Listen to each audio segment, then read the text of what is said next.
in this match, we're gonna see how important is to control waves from 1 to 7 in order to get the maximum value out of them, okay? The first thing here is that you need to approach the wave with a plan. That is to say, here, what I'm trying to do is like just slow push and take control of the wave on 1 and 2 and 3, crash if possible on 4 because that's the cannon wave, and set up a recall for 5th, 6th, and then being at base at 7 after crashing 6, so that way you bank in a cannon wave and you use that for an easy recall and tempo advantage on your enemies. You can translate the tempo advantage into kills, into plates, into a lot of XP lead, or even into a freeze, into securing a kill afterwards, you know? Now, that doesn't mean that you're gonna ignore the enemy matchup, right? Like you see here, I have a plan for what I wanna do with a wave, but that is not like I'm ignoring Jinx and Lulu completely. If they overstep, if they try to trade, I'm gonna answer to them. And the way I'm gonna answer to them is without trading back my HP, but more like poking. What am I doing that? Is because I wanna avoid jungle ganks. I'm gonna be sure that not die randomly here. Another thing that is very important here is that even though it might look like you wanna keep trading with biscuits, with low cooldown reduction on the cosmic insight on the flash, you might try to use barrier to win a trade because the cooldown is so low that you can spam it like 2-3 times in the lane phase. But that's up to you. That's up to you how you wanna play your lane and how comfortable you are doing that. As you can tell here, we're finishing the push. We're trying to contest the 5th and 6th wave. Like you can let it bounce back to you just slightly and then start pushing. The reason why I'm hard pushing the wave now is because I know if I let Jinx ramp up in the wave, I'm not gonna be able to control it. And if I cannot control the wave, I'm gonna be Jinx wheel of whatever she wanna do with my wave. And I don't wanna be in that position. Another reason is that if I mess up and Jinx outscales me, I'm not gonna be able to play the game for free. You know, like she just oversteps, she just auto attacks, and then she ranges me, and I'm done. I don't play the game anymore. If she gets a lead, but if she doesn't get a lead and I keep control of the wave of the game, I'm gonna be able to still manage to do some tricks, some Calibrum Q into Calibrum Ultimate in team fight, right? Another thing here, I'm making sure to ping my Janna, so we both are on the same page. I drop a random Q so they think I'm trying to contest. I know those 3 minions are not enough to set up a freeze because she already auto-attacked them. They might try to crash, but because I back on a cannon wave, I'm still gonna be in a good position where I can recall and have plenty of time to come back to the wave. If they decide to slow push, I don't get any minion denied. If they don't decide to slow push, I get to lose 2 to 3 melee minions, but once it's bouncing back and she made the recall, I can actually use that to deny even more minions and have a good setup to play the next wave into a Drake. Why is that? Because if I have more minions on my side, she's gonna have lower XP. If she has lower XP, then she's gonna be lower level than me. Lower level than me, I can step up and force a 3 before level 5, right? Like level 3 versus level 4 fight. Or worst case scenario, I just force a team fight on bot lane, having more minions than them, so being able to increase my damage output in these lower levels. Now, like I said before, I'm trying to translate this extra tempo into anything that is valuable in lane. I know this wave is a regular wave, this second wave is another regular wave, and then the next wave is gonna be a cannon wave. So I can crash this and come back to my lane with cannon advantage, and if Jinx decides to contest me, she's gonna lose plenty of waves. But if she doesn't contest me, I'm just gonna get my Drake for free. So I'm in a kinda win-win situation where I don't have to struggle. Then again, I'm not trying to force right away because Lulu is already here and I need my Kale to be close. So I'm trying to play max range while at the same time extending the time that we engage as much as possible. So even if Jinx were to come, they are gonna lose waves either way. I'm using Infernum, Calibrum, Irreclaim rotation to increase my damage output, and to use auto-attacking with Infernum at max range to auto-attack with a 10% extra damage and kite them as... Ooh, look at that, bro. So you see how we translate that easy win, you know, how just through wave control we managed to get this amount of kills that easy? Isn't that insane? And this was just wave control, bro. Like I wasn't even trying to go crazy with my kiting bowling, because I really can kite like a madman, like I usually do with 120 ping, with 140 ping. So I'm trying to do my best macro wise to create scenarios where I don't really need to kite like a madman to win these matches. Okay, so we just crash the wave here, the next wave is gonna be cannon again, and then we just run away. Then we don't have to do that many things. We don't have to be that extra here. Grab or set up for collector, come back to the wave is crashing under tower. I do not lose my cannon, and we're in a very good spot. My team might not be that useful. Like Jana was playing like she had 200 ping too, because she saw casting Jinx W and I was blocking it, and the brother flashed it after Jinx W hit it on me. So brother might be lagging more than me. Who knows? Who knows?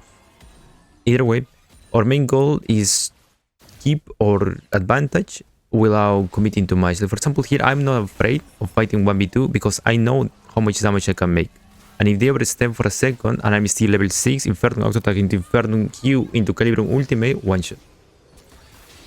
Need to keep fighting, and for some reason, my team decides that I'm not in win condition and I shouldn't be played with, right? So they are just not playing with me. And then I make a mistake here because I misused my barrier. I think he would kill me with auto attack. I used it too early. Jana shield there too. Jana Q, Jana, bro, I don't even know what my Jana was doing there. What was that? How was that Q, bro? I promise you, in this moment, bro, it makes me think. And she ends up dying. It is what it is. Who knows what the brother was doing? Who knows? I don't know. Oh no, I do not care. Just gotta focus on my own performance, on the things that I can control, on the things that matter. Either way, we get a good lead here, and I'm not afraid of using my flash to walk forward because I have Cosmic Insight, so I'm willing to trade that out any moment. Now the lane is not that good because I end up dying and I gave my kill to Echo, but either way, my main goal is the same. I want to scale, I want to avoid Jinx from scaling as much as possible, and then I need to be safe and I need to avoid deaths. I do not accomplish that completely, right? Because I'm right now, to be honest with you, I'm average of 4 deaths. So I need to fix that. I need to get it to two deaths per game, and my win rate is going to increase even more. So one way to do that is just taking risks, right? Like instead of playing safe, instead of trying to play like a raccoon that wants to just be safe all the time, what you do, you play like a Batman. Why would that help you to improve, though, you might ask? Well, the reason that will help you to improve is because after you make those mistakes, you write them down, you polish them, and then you know next time what you don't have to do and what you can do. So it might take, like, sometimes in order to improve, it takes fears worsening your own gameplay. Why is that? Because in order for me to understand completely what I have to do, I need to take this risk. I need to know this, right? Like flash and brother, dude, brother, man, brother, dude. Look at this, Jana, though. Look at this Jana, though, bro.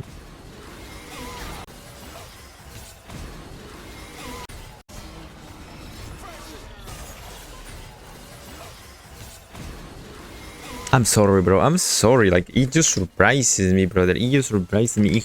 It is like this in every server, bro. Enchanters, OTPs. I'm sorry for the pings. I'm so sorry, dude. Like, I was crashing out. My bad. But listen, at least I never type to the brother. Like, I will never type to the brother to actually distract him from the match, right? Like, those pings are all the pings that I did to her, okay? Like, I'm sorry, bro. I'm sorry. I apologize. Please don't cancel me. My bad.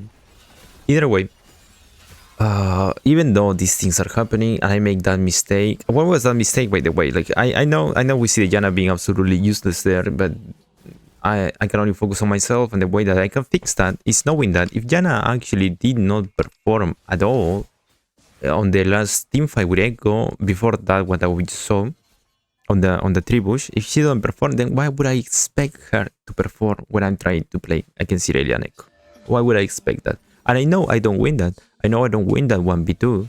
So Now I know, right? Now I know I don't win that 1v2 even if I'm fed. And also now I know that if I see my support, whoever it is, Jana, Soraka, Lulu, Yumi, whatever, if I see my support AFK before and dying very dumb ways before, then chances are that she's not gonna perform, he's not gonna perform afterwards. So do not take plays that require him to to to wake up. Just that simple, right? Like, let's focus on the things that we can control.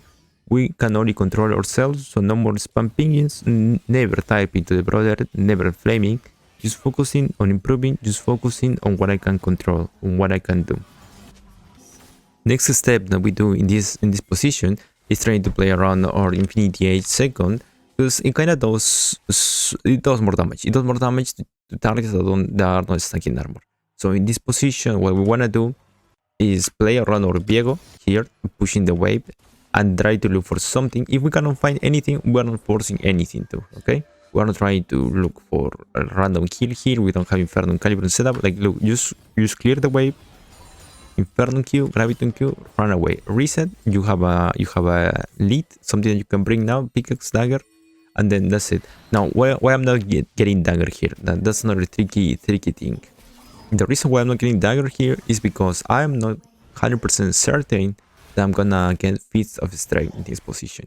Feats of strength, Berserker Greaves, are way better than feats of strength boosts of fitness. So if I get feats of strength, I'm gonna get Berserker Greaves. If I don't get feats of strength, I'm just gonna get boosts of fitness, because boost of fitness provides the highest amount of move speed to be able to secure it, you know, to be able to secure the kills, to secure the kiting. And Berserker Greaves improved is the highest one. Now here the brother manages to ult a little bit late, because I don't like, makes no difference on Echo, but we can translate that into getting a kill. She managed to use the tornado on Jinx, and I trade 1-for-1, which is not that bad, but it's still pretty bad. And I had to overextend to make sure that we got the first tower. Maybe I could have played that in a different way, or maybe if I had not died 2 times before, at that moment I would have enough damage and I would have gave a lead to Echo for him to be able to kill me that fast, so I would be able to play the 2v3 very easily, right? We don't know that because I already entered, but we still need to play around those same type of play. Look at that random attack on the ground, bro. That was so funny. Either way, we managed to big double kill there, pretty good. And Mordekaiser is doing a great job being the front lane. So we know that we can rely on one person on this match. We see that, and we are not gonna play like Mordekaiser is 100% reliable, but we're gonna play like that champion actually exists, right? We're gonna play like Mordekaiser ultimate exists, like Mordekaiser is playing with us, and Mordekaiser is gonna be able to actually build from us if needed. Now on the other hand, with Jana, I'm not saying this to flame the player. I'm not saying this to flame him at all, but that's just the performance. What we can do about it? Just play like brother does not exist. There are no shields, there are no Q, there are no double Qs, there are no ultimates. The brother just does not exist, and we need to play like that, because chances are that we play with him having expectations. We are just not gonna perform, because you are gonna waste time thinking about what Jana would do, should do, or can do, and not thinking about what you can do better. So we got feats of strength, we get Berserker Grips, we're still playing front to back, we're trying to take things when we see them overstepping. Like for example, they are chasing Mordekaiser and Viego topside. We know that, we check the map, and then we take a tower. This is very important, especially lower elos, because I have seen them that in Diamond they get fixated into trying to chase something. Like either your team, the enemy team, they just get fixated. And if they get like that, on a side lane, something that you can do is just push the next wave, push the tower, and then just run away. And you have more than enough time to play that out. Now we're playing for the Athakan. We need to be very careful on this kind of spot, because we can mess up the game very easily. I just want to get rid of Inferno and try to play front to back with Crescendum Calibrum. If they overstep, I just kill Crescendum on the front lane and we can play that out. Either way, I messed up here. I messed up here horribly, because I know I can kill the Echo. And when shot him there, when he jumps on me before he kills me, But the issue is that I do not kill him before he kills me if I have Lulu ultimate on Echo, you know? So I fumbled there. Thank God my Mordekaiser carried that team fight. Like I said, bro, the brother actually was showing some brain cells, you know, not like me, because I showed none on that fight. And he performed and he carried the team fight. That was amazing. Great. Now we need to keep that in mind. I need to get a Vampiric Seller. This is one of the difficult parts of the build. Why is the difficult part? Because when you reach 2 or 3 items, you're kind of struggling for some lifesteal. Especially if you're playing without a support that is on your back all the time, or some front lane and support on your back, you know? But this build, that's why I don't recommend that much going early game, unless you play with a duo or with a gauge that you know that you can rely on. Because you reach this position and you have died like 3-4 times, you are in a spot where you cannot perform perfectly. Why? Because you don't scale as much as you would be scaling with Gathering Storm, Absolute Focus, or Bloodline. Bloodline gives you so much more sustain because of the lifesteal and the extra HP, and Gathering Storm and Absolute Focus are just undeniable the best runes to scale, the highest damage output runes. So if you reach this point dying 4 times, you kinda, like, probably you lose the game. You just lose the game. Thank God I had a Mordekaiser that was playing with me, so I wanted to show that too, because it's not like Doom, right? Like, I have shown Doom matches where nobody performs in the match. There are matches where there is some hope too on your team. Maybe not on your support, but maybe on the top lane, maybe in the jungle. And in that scenario, you can do crazy stuff early game, but let me remind you that you can only die 2 times. If you die more than 2 times, you are gonna struggle way too much. So, as we have seen, we pick up a kill, we set up Drake. Drake are the most important things for you as a bot laner. If you are not doing Drake, you're playing the game wrong, okay?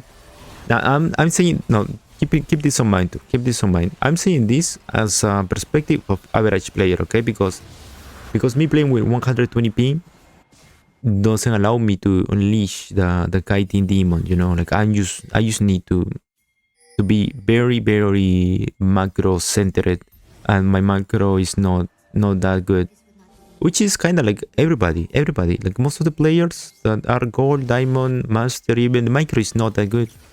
Or if they have very good macro, they have no macro, okay? So you can either take this as a bad thing and saying, oh, okay, my macro is awful, I'm gonna be stuck here forever. Or you can take this as a good thing, saying that if I am climbing, right, me, Alexis007, I am climbing here, these ranks. If I'm doing this, you can do this too, you know? If I'm managing to climb this rank with this high ping, only relying on macro and not micro, you can climb this too. Also, my Mordekaiser is still making mistakes, right? Brother is not perfect. Like everybody, he makes mistakes. He overstepped there. He tried to help me when I need not help. And yeah, it is what it is. Either way, our goal is the same. We farm, we take waves, we take cannons, we take jungle camps, we take everything that we can, and then we use that goal to make our 100% crit rate as fast as possible, because that's our strongest power spike.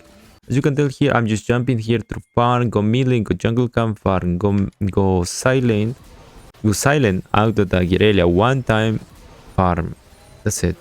Little overextend, try to chase him, can chase, cannot chase, farm. They overextend here, Crescendum Q to put distance. As you can tell, I'm never following with auto attacks right away. I'm putting Crescendum Q to put some distance. He oversteps, auto attack, Calibrum, auto attack. I'm not trying to fight like a madman. She oversteps, auto attack, not trying to chase her down. I'm kiting still. If Mordekaiser steps up, I can use him at front lane, but as long as I cannot guarantee that I burst them down, I'm not stepping up, because I can get one shot very easily. Now, another thing that I have done there that you might try to do in the future is breaking the polymorph from Lulu and the ultimate, so that way when she polymorphs or you just follow that up, you know? Auto attack, Echo about to have ultimate, auto attack on the Lulu, making sure that I can hit by Echo on top of me, auto attack, I flash it to get close. I didn't know Bro was gonna ult Jinx, but I had to make sure the Jinx was gonna die there. Either way, triple kill, very well played. Irelia comes back. I managed to use the flash as a way to secure the kill on Lulu and avoiding Neko. Not perfect, very clunky, not perfect item at all. But we are managing to make oh my god, that cannon. We are managing to make a lot of progress here. And the more gold that we get, the more items that we get just stronger and stronger because 100% clear rate. I would say gathering storm, but not slow focus, but that's not something that's gonna happen here. Now, next fight is a little bit more tricky because you need to set up the weapons in a correct way while trying to keep yourself healthy. For example, I got BT here because I don't want to get Malmortius. And if I get Malmortius, I'm gonna... Okay, just a second here because this... You know what's gonna happen here. Like, you see this, you know what's gonna happen. Let me explain BT before the game's over. I go BT here because Echo is gonna one-shot me. The only way to avoid the one-shot is having that extra little bit of shield from BT and being able to sustain his first burst of damage into the one-shot by hitting him and killing myself. Okay, that's it. Now, after all, I may end up having to build Malmortius either way. So if you are dealing with an Echo, I recommend just going Bloodline and build Malmortius. Okay, that's gonna help a lot. Now let's enjoy the Inferno ultimate. Bomba. Bomba. Yeah, just one ultimate. That's all it takes, bro. When you're in late game, 30 minutes pass, use one ultimate is all it takes to secure the game. And that's it. So, what I'm gonna do here in the last part is just making sure that the game's over. Like, I'm just gonna ignore Nasus, dude. I don't care a lot about what Nasus is doing or he's trying to do with a Mordekaiser. Just out attack. And just by that, game's over. If you enjoy this type of runes, this type of builds, I recommend you try it. It's very fun. It gives you a lot of control of the early game, and I enjoy it a lot. But I don't recommend you to go and do these runes with expectation of just 1v9 in the game by going crazy early game, right? Like, there are two things that you need to consider with these runes. Yes, you need to play like a crazy man in early game, but you're gonna make a lot of mistakes. You need to fix those mistakes. Once you fix those mistakes, you're gonna be way better player no matter what you're playing. Gathering Storm, Absolute Focus. And second thing, this build, this rune, is very, very risky. If you die more than 2 times, you're not gonna have as high potential to come back from the game as you would have with Gathering Storm or Absolute Focus. Thank you everyone for watching. If you like this video, consider liking, subscribing, dropping a membership, and checking out the live stream where we're climbing, playing with 140 ping. Thank you for watching. Bye bye.